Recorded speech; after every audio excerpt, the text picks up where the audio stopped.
There's been a lot of stuff happening in the world of politics lately, and today we're going to be talking about Rudy Giuliani and the tanking of the Iran deal specifically. But before we get into that, yes!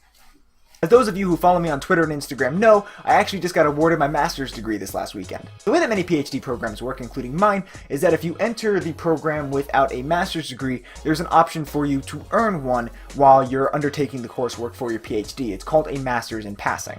And in having passed my second field comprehensive exams this last semester, I was able to check off this last box and actually get awarded my master's degree, which is just kind of crazy to me. It was honestly a bit weird because unlike when I graduated from undergrad where I'm like, I'm moving on to bigger and better things, this last time I'm like, I'm moving on to come back to work on Monday. But anyways, just wanted to pass on a little bit of good news that's been going on before delving into, the news. So as I mentioned earlier, we're going to be talking about Rudy Giuliani's curious media blitz, and then we're going to be talking about President Trump's recent action regarding the Iran deal. Not too long ago, former mayor of New York, Rudy Giuliani, came onto the Trump legal team and is now acting as President Trump's personal attorney. And coming into this position, he began a series of media interviews with the ostensive purpose of trying to clarify the whole goings around with the Stormy Daniels controversy. For those of you who don't know, Stormy Daniels is a pornographic actor who claims to have had an affair with President Trump in the early 2000s. Now that in and of itself isn't objectively that big of a deal unless you're of the mind that one's moral transgressions are going to be reflected in their political capabilities. This is reportedly just different than if it was just that. Towards the tail end of 2016, but before the general election, Daniels was compensated $130,000 by Trump attorney at the time, Michael Cohen, in exchange for her signing a non-disclosure agreement promising that she would remain silent about the affair. But this could have potentially run afoul of campaign finance law. Because if Cohen was buying Daniels' silence on behalf of the Trump campaign, and the campaign did not list that as an expenditure, then that's a problem. But although it wasn't reported, the claim maintained by Cohen was that it was not necessary to do so because he was not doing it on behalf of the Trump campaign or for the Trump organization. Instead, he paid $130,000 out of his own pocket, was not reimbursed by either Trump or the campaign, and did so, I guess, just kind of as a favor, I guess would be the way to phrase it. The argument being that it was not an official campaign expenditure and thus did not need to be reported to the Federal Elections Commission as such. Now, people were kind of looking at this like, yeah, okay, sure, buddy, you're just doing this out of the kindness of your heart. And indeed, there already had been some complaints lodged with the Federal Elections Commission. That's obviously a very quick and dirty recap. I'm not able to go into the full details here, but I will put some links down in the doobly-doo below if you are curious and you want to see, the fullest story possible. The arguments that were so carefully erected by Cohen and President Trump seemed to be just utterly blown out of the water once Rudy Giuliani gave his interviews. Giuliani gave an interview to Sean Hannity of Fox News, and in so doing revealed that President Trump very well could have known about this whole situation because he had actually paid back Cohen. Giuliani, though, claims that there was no campaign finance violation because it was not done for the purpose of the election, but done purely for private reasons. In response to this, some people are basically arguing that Giuliani just signed Trump's articles of impeachment. You see a lot of individuals claiming that there's no way that this could be legal, that this, this has to constitute a campaign finance violation, to which actually it probably does, but it also may not. Campaign finance law also covers loans to campaigns. The argument being that if President Trump did in fact pay back Michael Cohen, what Cohen effectively did was give the Trump campaign a loan of $130,000 to effectively silence Daniels. Having not reported that loan to the FEC, that then becomes an issue. And that may be an even bigger headache because $130,000 exceeds the federal maximum of what one individual can donate to one politician. At least directly, without getting into, super PACs and all that jazz. But later Giuliani argued that this transaction was done for the benefit not of Trump as a candidate, but as Trump as a person, specifically as a person who is married. The argument being that if this information should come out, it would cause a certain amount of stress and strain in the relationship between President Trump and First Lady Melania Trump. The argument is that Cohen made this contribution for the sake of the Trump's marriage. But the reason I gave more credulity to the former explanation, to the potential violation of campaign finance laws, is because Giuliani himself intimated that this was done with the election in mind. But what happens exactly from here? The FEC has probably already started an investigation on this topic because of all the complaints that had happened previously, but this definitely is going to make it difficult for this to go away. But FEC investigations take a long time to come to fruition. Indeed, it may take as long as a year for this case to go up to the board. Note I said the board and not to a judge, because the FEC has exclusive jurisdiction over campaign finance regulation, and rulings in the FEC aren't rendered by a judge, but by a panel of 6 appointed individuals. So ultimately it comes down to the judgment of 6 individuals individuals determining whether or not a campaign violation has actually taken place. Now, by law, there can be no more than 3 individuals per political party. So since the United States is a 2-party system, in practice this means that you have 3 Democrats and 3 Republicans on the panel. What this means in practice is that the Democrats aren't guaranteed an unsubstantiated victory against President Trump. And similarly, there's also no way the Republicans could just, sweep this under the rug either. In order for a ruling to happen, at least 1 Democrat or 1 Republican is going to have to defect from the will of their parties. Sort of gets me to a broader point, regarding actions pertaining to President Trump, like legal outcomes that aren't adjudicated by the Supreme Court, or things like impeachment, collusion, this campaign finance thing. I don't find it very helpful to talk about this in terms of whether or not he is for sure guilty of this or guilty of that, because that implies it going through the same sort of formal legal practices that one would go through for something like a speeding ticket. That's not what's going on here. This is less of a legal situation and more of a political one. You absolutely can and should be able to look at the facts involved in the circumstance and be able to determine whether or not it would credibly lead to a specific outcome. So you could argue credibly whether or not this could or could not lead to impeachment, or could not lead to a campaign finance violation, etc. But just because it could credibly lead to one outcome, it doesn't necessarily mean that it will lead to that outcome. Because again, it's less about strictly following a set of laws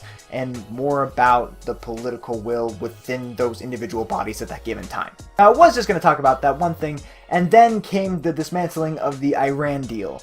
And with it came the dismantling of my hopes that this video would come out before 4 p.m. On Tuesday, President Trump announced that the United States would withdraw from the Joint Cooperative Plan of Action, also known as the Iran deal. The deal had been agreed upon by several European countries as well as the United States with the intent of reducing Iran's nuclear capabilities. The hope was to prevent them from being able to acquire a nuclear weapon or an arsenal of such. Included within were provisions that Iran had to reduce the amount of uranium that they were producing, had to reduce the number of enrichment facilities that they had, the number of centrifuges that they were using, and were forced to use different models of centrifuges, those that were less efficient. And they had to be entirely open to oversight from international organizations. Now, some people understandably would be kind of looking at this going, alright, Iran opening itself up to the scrutiny of the international community? But this actually wasn't even one of the concerns that President Trump had. Indeed, he and his Secretary of State agreed that, there was a strong likelihood that Iran would follow through with the deal. In fact, his Secretary of State argued that so far they had been. There are a lot of different ways that one can feel about this. On the one hand, you can be angry that President Trump,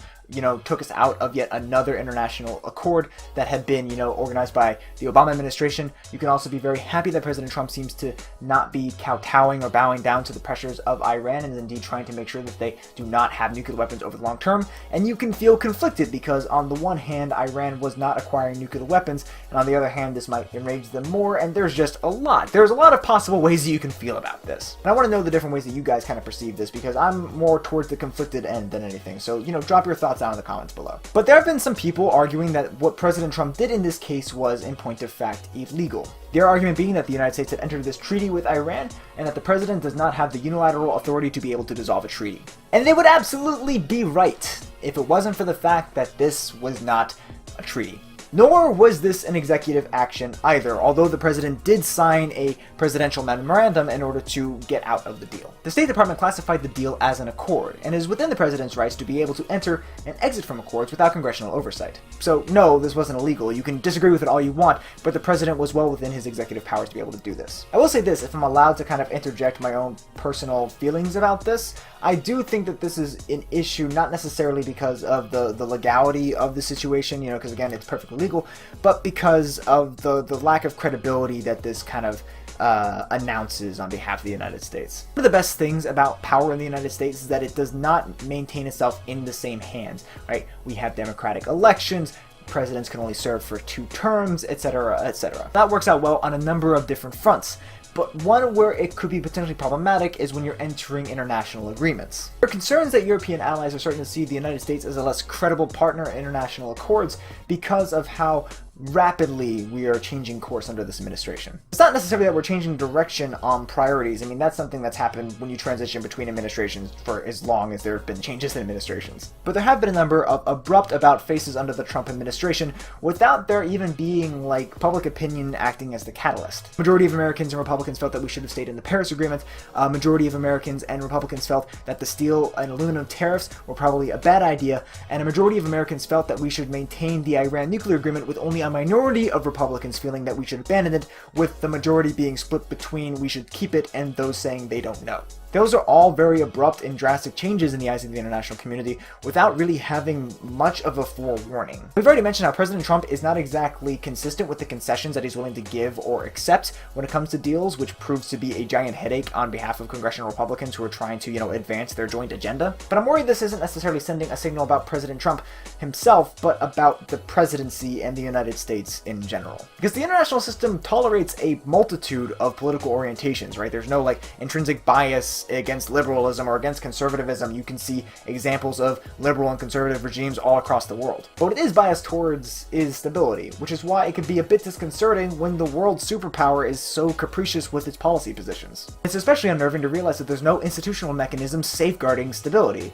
In fact, the system has been constructed in order to make it so that this sort of thing can happen. It's been constructed to be able to allow these abrupt about-faces. So my concern isn't that the international community distrusts President Trump himself, because just like any other politician, if the worst case scenario was to happen, if there was absolutely no trust whatsoever towards him in the world, then he's term limited for a maximum of 8 years. My concern is that they now see the presidency itself, and by extension, the United States, as being intrinsically uncredible. Because if we can't even maintain the same general direction between administrations, how are we going to be able to enter into long-term deals that will both, engender future prosperity and protect us from long-term woes? Just my thoughts and my concerns, and I'm admittedly a worrywart, so, take them for what they're worth. Curious to see what you guys think about all of this, about, the Iran deal and the misperceptions about whether it's a treaty or not, or whether or not President Trump's actions were, legal or not, as well as Giuliani's admissions on whether or not this can constitute a campaign finance violation, given the political nature of the FEC. Want to see your thoughts about all of that? Any other thoughts that cropped up while watching the video, or suggestions for future topics? Always open to those down in the comment section below. Look forward to reading all of them and answering a few of them in the next office hour. Sources for everything is always down in the doobly-doo, as well as links to the Facebook, Twitter, and the blog. Look forward to seeing you guys out there as well. If you enjoyed this video, hope you consider giving it a thumbs up. If you want to support the channel, you can do so by commenting down below, by sharing this video, and by subscribing to the channel to stay in the loop for more awesome social science content as uploaded. If you want to be guaranteed to be in the loop when I do upload a new video, be sure to click the bell icon as well. As always, thank you guys so much for watching. I'll see you next time.